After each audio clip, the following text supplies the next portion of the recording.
Let me show you how to do PC and Pc2 together. So I'm going to show you continental style, so when I hold the yarn in the left hand, and English style when I hold the yarn in right hand for right-handed knitters. So basically P stands for purl and C I added to emphasize in what direction the yarn that you're holding either in left on or right hand is going to go around right needle. And just to let you know, this stitch does not look different from the right side as a standard purl. However, it gives a twisted stitch on the other side.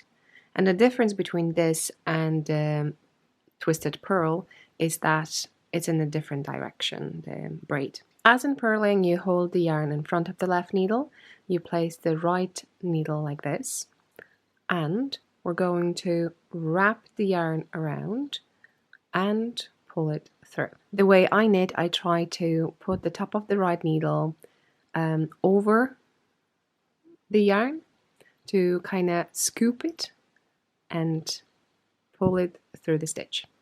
Okay, let's try to recreate it. I'm holding the yarn in front. I'm going to place the needle and then move the yarn so it is between, and now pull it through.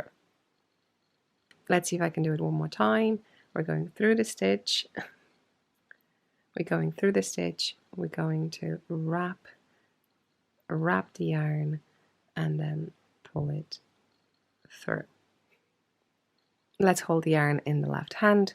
So I'm going to show you Pc2 together. So basically it's the same thing. We're grabbing 2 stitches. Again, the yarn goes under and we just pull it through like this. And now holding the yarn in the right hand, remember the yarn is in front of the needle. We're going to put the right needle through both stitches, wrap it around, and then pull it through. That's that.